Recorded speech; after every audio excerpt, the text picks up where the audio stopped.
Hello and welcome back to Portrait of an Editor. Even though I recorded this episode months ago, what Will Dennis had to say about his visits to 2025 San Diego Comic-Con and Connecticut's Terrificon are still very relevant with what's going on in the United States and comics. Will also mentions in this episode a new venture that developed from an idea he first discussed with me during some of our first conversations in 2018. Portrait of an Editor will have new episodes this year. Yes, 2025 was a bust for the podcast. Other commitments came up, eating up a lot of time. Also, I was burnt out producing Portrait. It launched in 2017, and the outside world has been much more stressful than expected since I recorded the first interview. In 2025, it became clear to me that Portrait needed some changes if I was going to continue with it and hopefully expand my audience. I've been brainstorming, and in March, I plan to put them into action. I want to keep giving the medium I love attention, but I also want to grow the audience and keep the show exciting for my audience and myself. I'm not in it for the money, but I do need inspiration to get through the boring parts of delivering a bi-weekly podcast. So here's my interview with Will from last summer, and here's to much more coming in 2026. Thank you for listening. I hope you've done all your testing and you've avoided the con crud because you did 2 cons back to back, and we're going to do a short, just sort of debrief of cons because I just sit here in the wilds of the Connecticut and live vicariously through you when it comes to conventions nowadays. It's kind of sad. I'm sorry. I didn't realize I had all that pressure. So you had the privilege, of course, being a professional editor in the comic book industry, of going to San Diego Comic-Con 2025, and then also going to the comic book convention that I screwed up when I set my vacation time. And I've talked to my wife and said, we need to block out these weeks in August now. Terrificon and its 10-year anniversary, and it has really taken off in the last couple of years. Which convention would you like to talk about first? Because I know you and Galactus showed up at both. So. Yeah, we saw the Galactus at both. I was like, is that the same Galactus? Or is there just like a whole underground of Galactuses? But it was the same Galactus. I guess the guy gets paid to show up, and we've heard from the organizers that it was the same person that was at San Diego. Is it as impressive as it looks just online? How does it look up close? Yeah, it's wild. It's like wild. Like I was sitting at a booth, the table, when it came down the aisle the first time I saw it. And it's like people, you hear this kind of murmur in the crowd and everybody's turning around. And then suddenly it just sort of walks by and you're just like, it's easily twice the size of like an average sized man, but it's probably even bigger than that, So it's like, you like most people come up to about its waist or like thigh kind of. So yeah, it's pretty wild when it walks through and you're just like, oh my goodness, like this thing is, it's pretty impressive. Yeah. Which one do you want to talk about first? Do you want to do San Diego and stuff? And sure. Yeah. You can do them in order. If you want to do them in order, that's fine. So we did San Diego. We were talking about San Diego last time a bit. And the question, let's just get it, go negative to positive, I guess. We brought up the thing about ICE because of people not showing up. Yeah, Eduardo, he was nominated and also ended up winning for Best Painted Comic, but he decided not to go. There was other Italians not deciding to go, or even people from Central and South America. Was there an issue? Was there a presence? What do you... Yeah, so I ended up accepting the award for Eduardo at the Eisners, which was nice. But, he'd sent me some words, to say, which was nice. But yeah, it was unfortunate he couldn't come. But like, Brian and I, Azrael and I talked to him beforehand, and we're just like, because he was thinking about it, wasn't sure. And we were like, what's the point of, why risk it? Like you don't want to come from Argentina and end up in El Salvador or something. In terms of a presence, you didn't see like I didn't see packs of ICE guys running around or anything like that. Excuse me. But you felt the presence of it. For instance, the service, like in every bar, every restaurant, like was like so much more chaotic than it's been in the past. I mean, it's always California, so it's always tight. You have to sort of adjust your expectations every time I'm out there. Coming from New York, things move a little slower and all that. But we were literally in restaurants that like they closed the kitchen at like 8:30 because they didn't have enough staff, Mm-hmm. And I talked to some bartenders. I talked to a couple bartenders, and I was kind of like, what's the deal? Like it's always a little slow, like I say, but like this was, and they're like, there's nobody working. We have no bus boys, no bar backs, no, dishwashers, nobody, all the kind of stuff, this kind of invisible economy that we all take for granted. I mean, even 2 days out of the week I was there, I didn't get like house cleaning service at the hotel. Oh, really?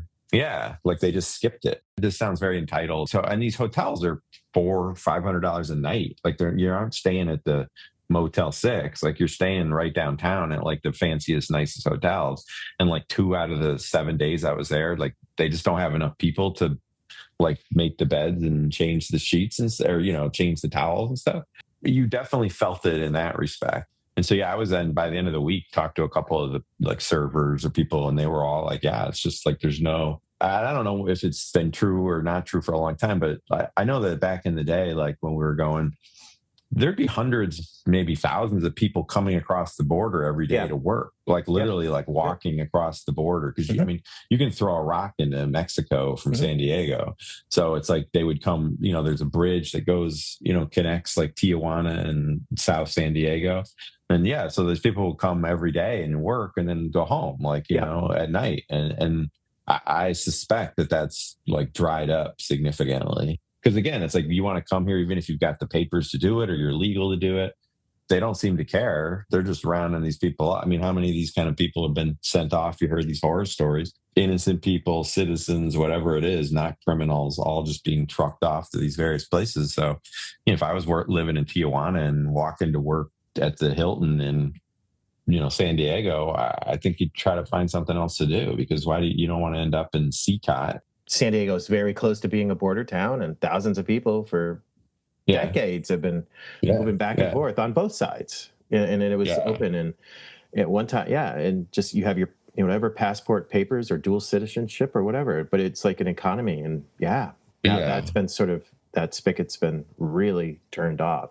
But I mean, I was just watching something last night about in LA, and this woman was a U.S. citizen, and they just ignored her completely when she was saying, as they were busting her for just being there. I mean, 2 days in a detention center, and no one would listen to her. Right. Even if you get it sorted out, like what, you still spend all this time, and it's, it's terrifying. It's traumatizing. So, I mean, these guys in masks just grabbing people, like, I don't know. So, it was kind of interesting. It chilled it. And, I felt like it did. I mean, I felt like it was just it felt very chaotic. Like even the very first day trying to get badges and stuff, it was like, go to this door. No, because usually, I mean, I think as crazy and big as San Diego is then, I think that they do like an amazing job of managing the crowds, managing the badges, managing the entrance. Like you rarely hear horror stories of like, I stood in this line for 3 hours and the door never opened. Like it's always very impressive to me how well they kind of manage the crowd flow and everything, particularly compared to like, say, like in New York, that there doesn't seem to be any management of like lines or entrance or anything. So but this year was definitely not. Like this year, like even I tried to get my badge on Tuesday, I think it was. And it was like, go to this place. No, and it's not there. There's no one working. Then they want me to stand in line with like on Wednesday morning with like all the people are trying to get in, like with like the 10,000, 100,000 people. And I'm like, I don't want to be a jerk, but I know, it's like a little pro table, like inside that you go in and they hand you the badge. I've done it 26 times. Like, and they're like, no, you have to go stand in this line. And I was like, okay, I'm not doing that. But, so I eventually got it. But it was just like, it felt just from beginning to end, just felt much more chaotic, much more sort of, I'm like, this is not the first year you guys have done this. Like, why is this everything? But then you'd go to these restaurants and stuff. I mean, we had literally we went to lunch one day for a business meeting. We had a reservation at 12:30. We got there. Half the restaurant is empty. Like literally half the restaurant is empty. They sit us down. They don't sit us down at the table. They make us wait, which for like 10 minutes. And we're like, we only have like an hour. Like, and there's 20 empty tables that you can see. which in and of itself is sort of telling. I think that there was like a lot of these places were not full when you went to restaurants and stuff.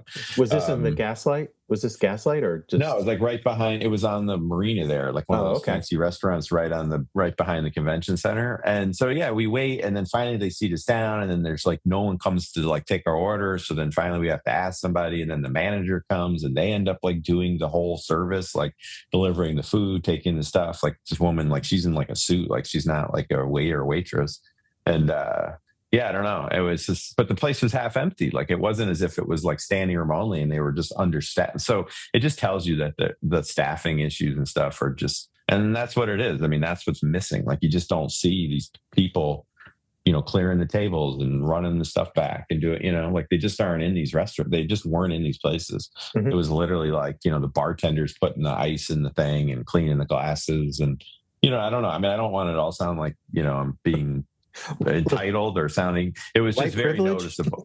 Yeah, but it was just very noticeable that this sort of economy and this sort of whole under sort of network of people that you count on, whether you know it or not, like as soon as they're gone, like the shit just falls apart. It just really starts to like slow down and kind of go downhill. It was like that all week. Like everywhere I went, like you got to wait to sit down, even though there's all these empty tables. And like the bartender, like at one restaurant we were sitting in, the bartender had to be coming out and taking orders like from behind the bar. Like even giving the allowance of California is a little kookier than say New York is. Like I'd never experienced like that. And I've been going since 2000. So, I mean, Comic-Con is huge for San Diego. So then, people get chilled about going because now the word gets out.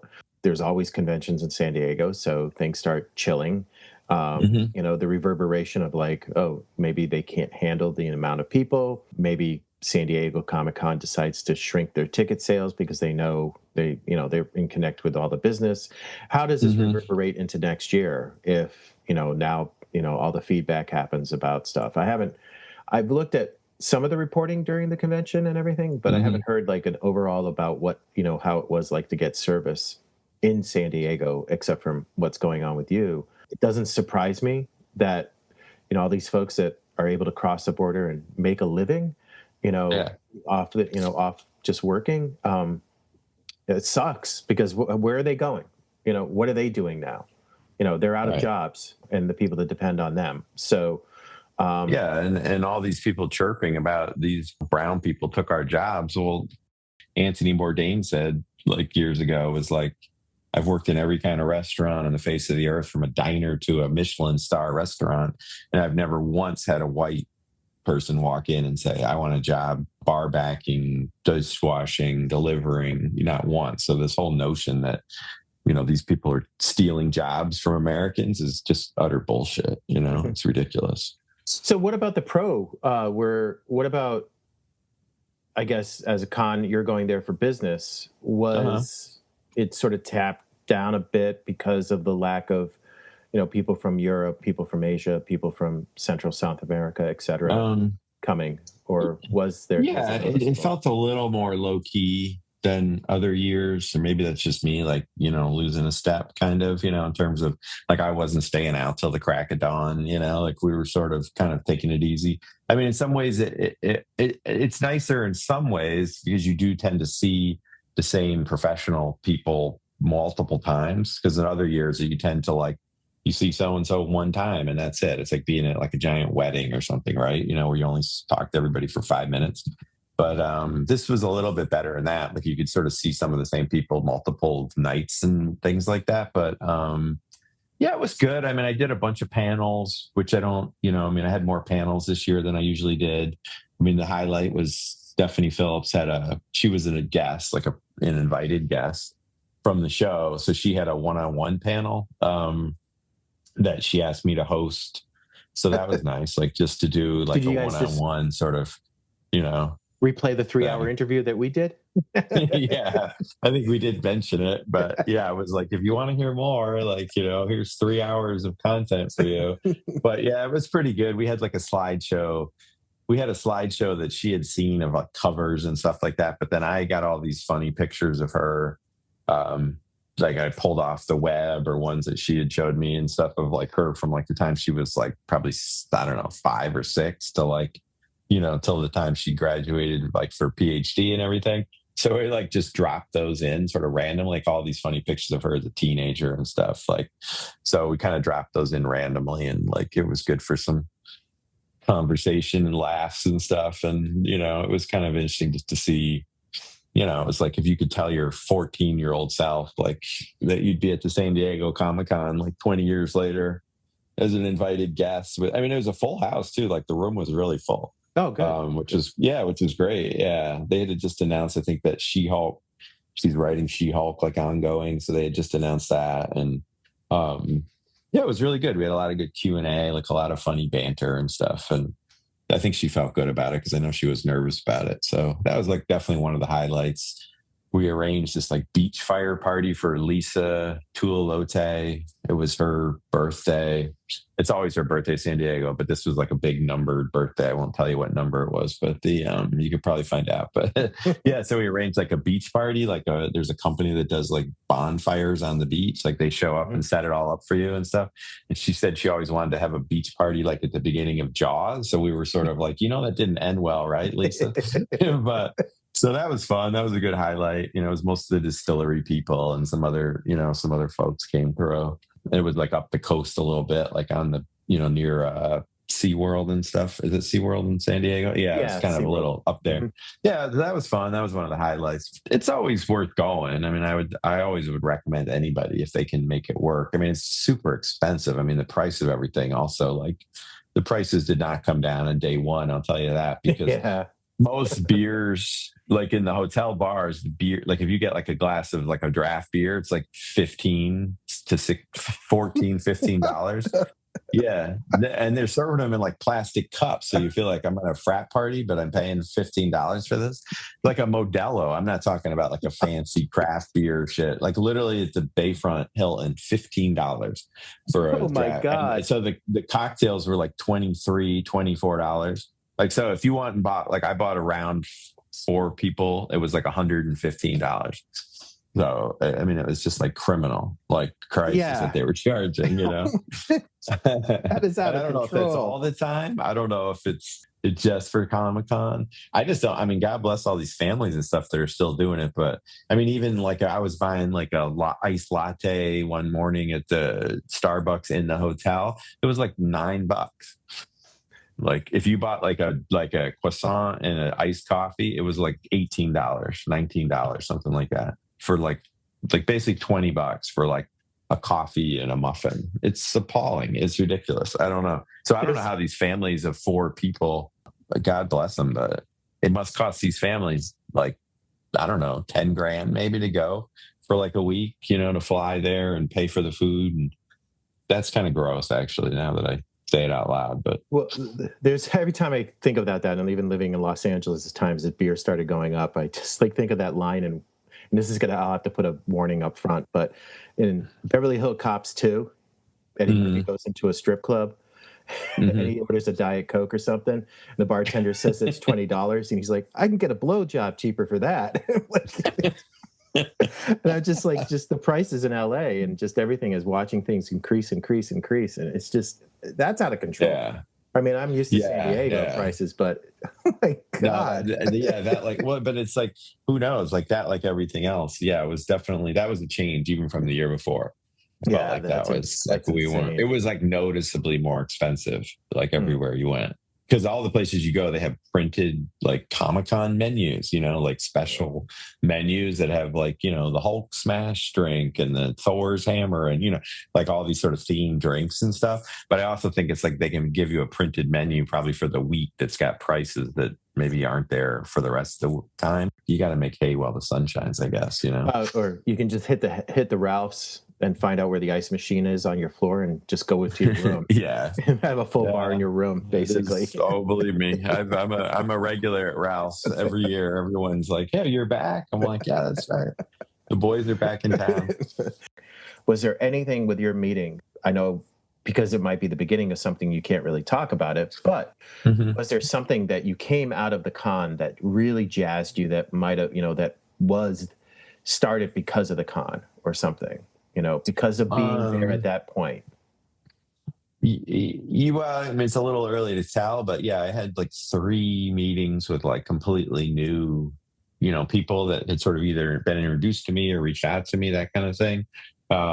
Like, yeah, 3 really interesting people with like some cool ideas. And yeah, some are like Hollywood people trying to transition. There's different, to like doing some comic stuff. But yeah, so there's still that sort of vibe of some, you meet, meeting like 3 completely new writers, at this stage, I think is good for me to be, it's not just the same old people, and I'm not necessarily in a position to acquire something, right? Like I used to be at Vertigo, but, if I can help make a connection, pass them on to someone else, whatever it is. So yeah, so I've had a few calls since then in the 2 weeks or 2.5 weeks since I got back, and had some really good calls with some of these people, and just now getting in some of their pitches and some of their, ideas for stuff. So yeah, we'll see. I don't know, hopefully something will come out of it, or I can at least help somebody make a connection to a publisher or something, even if I'm not involved.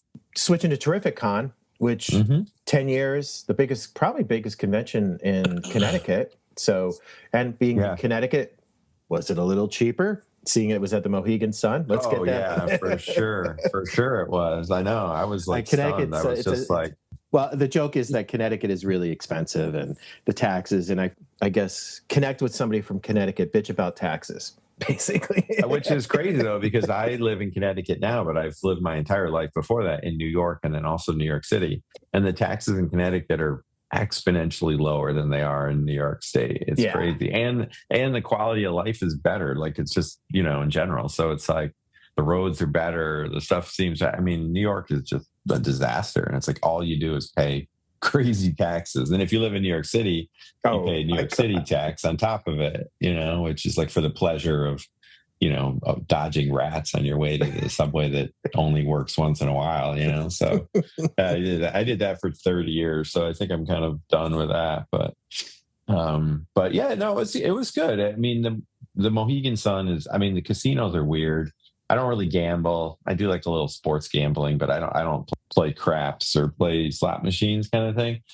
It's a little like, I think Stephanie, she was there too, because she goes every year. There was, so it was a bunch of the same people that were San Diego, which was nice. But she said it's a little like being on like the Starship Enterprise or something, like it's like you see the same people, you never go outside. Everything is kind of this virtual version of, there's like a Western bar and there's an Irish bar and there's a, like cheesy nightclub. And so you do, you're just sort of like, where do you want to eat today? Like, I don't know, let's eat at the, same place we ate yesterday. Like, it's so weird, when you're in there.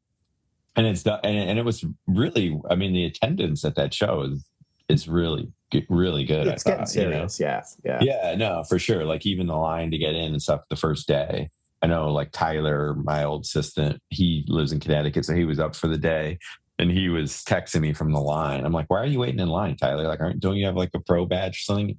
He's like, oh, my friends can't get in, or I don't know what, but he was definitely like, these lines are crazy. Yeah. So it was pretty cool though. There was a pretty good mix of creators, some more kind of smaller press people I hadn't seen in a long time actually had tables, and they have a lot of, if you're into kind of classic, Marvel or DC stuff, like a lot of like the artists and dudes from like the 80s and the 90s and stuff there for sure. Like guys like Jim Starlin have like a huge big area, and Jerry Ordway and those types of dudes who did a lot of stuff. Who was the guy who did like Justice League International for years and stuff? Diamandis or McGuire? McGuire, yeah. Kevin McGuire, like that sort of era is very well represented. So if you're like kind of an older school fan, like you could definitely, and they're just there sitting and signing stuff and talking, and you could talk to anyone. Like Chaikin was there, like like a lot of, so it's kind of interesting that they get a lot of those dudes, but it's very, it's very comic centric. There is a pretty good autograph section. Like I was at, like helping out at one of the booths, and then like Karen Allen, from Raiders, like she had a line like the whole weekend long, like just a huge line, like every day. And like half the line are dudes like dressed like Indiana Jones. So it was like, It was kind of amazing. But like Indiana Jones in like every shape and size and age, like little kids to like old guys to like, 600-pound dudes like in their like leather jackets and stuff.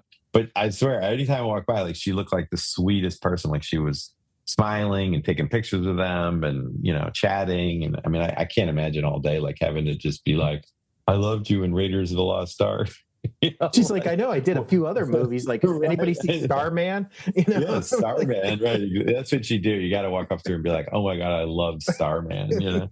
But exactly, you and Jeff Bridges, what a couple. Yeah, that was a big movie for that when that came out. That was a big movie. It's a really good movie. It's a really good movie too. But yeah, so it's good. It's still like very comic centric, and even though there is a lot of people, like the hall is big, so you don't at all feel like the congestion you feel other places. So walking around and buying stuff, and there's just endless comic book sellers, long box comic book guys. Oh, nice. I don't know how you decide which one. It's sort of like, I don't know how you decide which one you go to, because they all, there's so many of them. I mean, there's dozens and dozens of like, retailers with big long boxes. So I don't even know where you start or whatever, but it's the same. I have the same question about the casino itself. Like, how do you pick the slot machine that you sit at, because there's thousands of them and they're all different like IPs, there's the Lord of the Rings and Frankenstein and Wonder Woman. And, then there's a million of like the really horrible, like racist ones, with like Chinese or Mexican sort of, Mayan gold and the Chinese dragon and all this kind of stuff. And then there's just tons of other random ones with just, all kinds of lights and stuff on them. And I'm always like, how do you pick, like, of all the ones, like how do you plop yourself down at this one and be like, this is the one I'm gonna play, I don't know. You'd have to do some investigating, I guess, Francis. I have some coworkers who were excited about going to I'll have to check in with them when I get back to work today. About one is a big Marvel zombie, and he had all these plans to get like his what is it, the Dark Phoenix saga books, all signed by Chris Claremont. Yeah. He's like, I got $800 worth of comic books sitting in my car, and I don't know why every time I look, I'm wondering if they're going to disappear. That's a good storage place. They're in the trunk of my car, just like floating around. But that's crazy. Yeah, he was there. Yeah, he was definitely there. John Romita Jr. was there. Oh, nice. Okay. Mark Silvestri, like they had constant lines the whole weekend long, I mean, it's definitely like, if you're looking for a regional show and you're into comics, more particularly into comics, they do a few panels, but it's not particularly. It's not a panel heavy show. That's one thing. No, they did a couple each day kind of, and that was it. Like Scotty Young was there. He's a great guy. Scotty had a constant huge line, at his table and stuff. So I think the creators who go probably end up doing pretty well, because it's a lot, like I said, it's a lot cheaper. It's noticeably cheaper than San Diego, like, the hotel, the bars, the restaurants. But yeah, I mean, casinos are just weird, like I remember like Saturday morning, I was getting a coffee and it was like, normally up northeast, like in the summertime in August, it's like 100 degrees and 100% humidity and kind of nasty. But this past weekend was gorgeous, right? It was like, it was like nice. 72, like no humidity. It was like a perfect summer weekend. And I'm like getting a coffee at like 9:30 at the Starbucks. And like all the craps tables near me are like 4 deep, people yelling, screaming, throwing dice. And I'm just like, what do you people do? Spending their social security checks. Yeah, right. Have you been here all night? I mean, it's just like, yeah, I was jokingly saying it's a real testament to the human spirit, because you see every kind of person, every person who has like, 100 years old, doesn't matter. They're just like, they're going to sit there and do their thing, like come hell or high water, and it's just like, okay, ladies with like 2 or 3 machines going at once, and like every kind of person, every shape and size person. You're just like, I don't know. It's funny because when I leave on Sunday, you feel kind of like, oh, I can't wait to get out of here. But then you just realize like all these other people are just here to like gamble and shop and eat, like most people aren't there for the convention. So it's kind of funny that they could, you could just without the convention still fill all these restaurants and hotels, like literally, because it's just degenerates like showing up to spend their retirement money, you know. It's like the New York Comic Con, where you can walk 2 blocks away from the Javits Center and just be in New York. And it's like Mohegan Sun is able to, even though you have a whole bunch of people, and I know parking probably was terrible for anybody trying to get into convention or the lines, but the rest of the convention, I mean, the rest of the casino is just like business as usual. You know, they're not going to, you know, I guess they're going to design it so they don't turn away business just because they have a well-attended convention. You know? Right. Yeah. There's probably a lot of people who just come down like maybe for the day or something too, you know, because they do sell like individual day passes and stuff, and they're pretty reasonable. So I suspect there's a lot of regional people that do that, you know, also, and don't stay in the hotel necessarily, but yeah. Did you do any business? I mean, because I know, I mean, Walt Simonson was there, Louis Simonson. Was there people there who artists, like you said, had, you know, in the 80s and 90s, but, you know, you do alternate covers. You have different covers. Did you do business like you did in San Diego? I mean, and you've worked with Howard recently too on a couple books. So yeah. Yeah, he did a cover. He did a couple covers for distillery stuff. Yeah, I mean, I've known, like, one of the first jobs I had at Vertigo, I was like an assistant editor on one of his books. So he was one of the first like big people I met, like when working in the industry, and certainly like one of the biggest name people that I, you know, ever met, probably, at least for our generation, you know. So yeah, that's fun to see him and be able to like connect with him and stuff. Like CB from Marvel was there. So like one night we met him for drinks, and a bunch of like the Marvel dude showed up, like Hickman and Scotty Young. And it's different for me because, like I said, I'm not acquiring stuff like I used to. So there used to be more pressure for me to, like, at some point and all the kind of hanging out, be like, hey, you know, you want to talk about pitches, or you're going to send me stuff. But I don't really have at the moment, at least, or haven't since I've been freelancing, more or less. Like I don't have a direct pipeline to any one place. I mean, distillery was probably the closest, but, you know, they've just, like, with all the stuff being put on hold for so long, you know, now just starting to come back out again, thankfully. But it leaves you with like at least a 6-month backlog. So yeah, so we're really not like in an acquisitions phase there, you know, like they're just started putting the last books that were supposed to come out like in the early part of the year, like the last issue of Life, the last issue of Blood Brothers Mother, like those are just coming out like in the last few weeks, you know. And then they start to put out some new stuff, like Stephanie's book Endeavor starts on you know, in October. They're launching a couple of new books in October, but they were books that were supposed to launch in like January and February. Yeah, because you guys gave me the first 2 or 3 issues of Endeavor to read, and we did this back in the spring.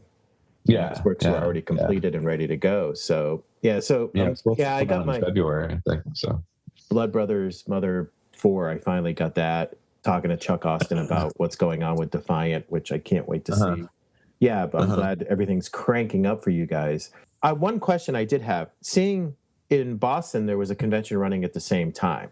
Scott Snyder was there and a bunch of other people were there too. How did you decide to go to Terrificon? Was it just closer to home, or? Yeah, it's a little closer to home. I mean, I think it ultimately is probably a little cheaper.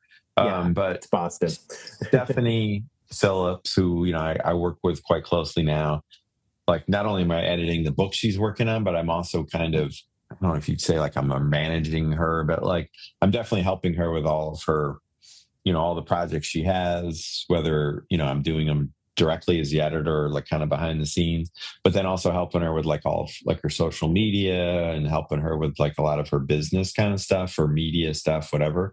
So she was a guest. So she was just like, you know, you should come down for a couple of days. And like, yeah, so I was literally helping her make, like, film TikToks and kind of silly stuff like that. But also just like while she was at her table, I mean, she gets a pretty steady flow of people coming to get stuff signed, but, you know, it's still good. It still leaves you with plenty of time to talk about different scripts, different projects, different ideas, you know, other stuff she wants to do, social media stuff she wants to do. So I was mostly there because she was, you know, we could get a lot of business stuff done, you know, so that was good for that standpoint. We've talked about this, I think, even when we first started talking a few years ago about wanting to manage talent. Yeah, this is kind of the first like official version of it. Yeah, where I'm kind of helping her with like all the aspects of her stuff, you know, because she has her own company, right? So she when she doing stuff like if you're doing something for distillery or comicsology, like if you have your own company, you're essentially responsible for paying everybody, all the handling the invoices, the tax stuff, all that kind of thing.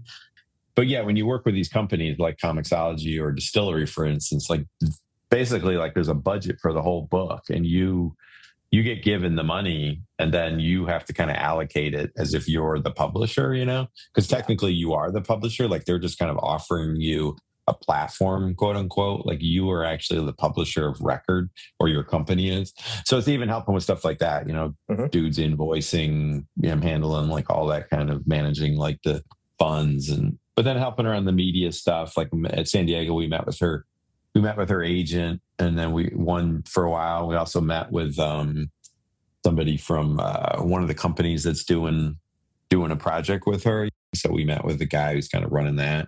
And yeah, so that was cool. So, and she had me come to all those kind of meetings with her to sort of just be, I contribute a little bit, and obviously people know who I am from like my, past history of comics and stuff. But it's like when you go to the doctor and they're firing all kinds of stuff at you and you're sort of like trying to process it all, and it's like to have somebody else there that's, I'm kind of taking notes and making note of stuff and, helping, help just kind of backstopping her on things. So yeah, it's sort of the first time I've actually this sort of soup to nuts like service that, but it's been going good so far. Yeah, it's cool because I get to do the creative and then I can manage all this other stuff, but I don't necessarily have to get bogged down. Like if I'm helping her on scripts, something like then she's doing the script, but she's sending it to Marvel or wherever it's going, boom, then I don't have to, like, I'm done at that point, kind of, like I don't have to deal with all the obnoxious, chasing after letters that are missing or color files or, all the kind of nuts and bolts stuff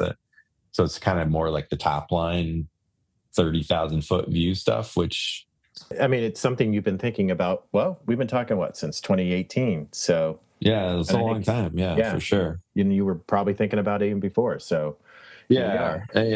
And she's in a position, I think, because she's had so much success on the media side, the deals that she's got with these, with Amazon, Netflix, other places. So yeah, so she's definitely got, as I've said before, I think it's the biggest reason it's been difficult is, just the money is just not there in comics, generally speaking, like there's not enough extra that you have to then go pay somebody whatever, 10% or whatever it is you would negotiate, to do it. So it's like, and in some cases there's no money, like at places like Image, until like the book comes out and then you get the thing. So 10% of nothing, 10% of nothing is still nothing, so but she's in a unique position, particularly I think because she does have good income from these other sources and doesn't have kids. She's smart, she doesn't have kids, so it's like we'll see, we'll try, we'll see how it goes, and hopefully she's happy so far. But yeah, so mostly I was going up there because I know she was going to be there. And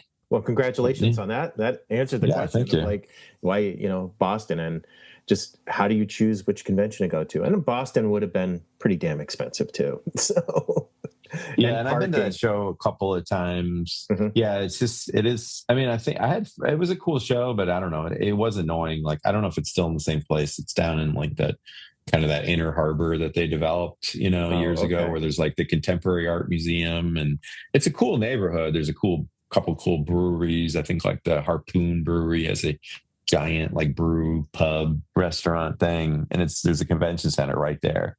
But it's a cool location to go, but like even like there's nowhere to like, the parking, driving down there, like driving in Boston is never that fun, So I was just like, forget it. I can just, it's like an hour and a half to Mohegan Sun. You park the car, you don't have to see it again for 4 days, like, and it was just like, I got my steps in, man. I'm walking like 12 or 13,000 steps a day. I'm like, it's a big place.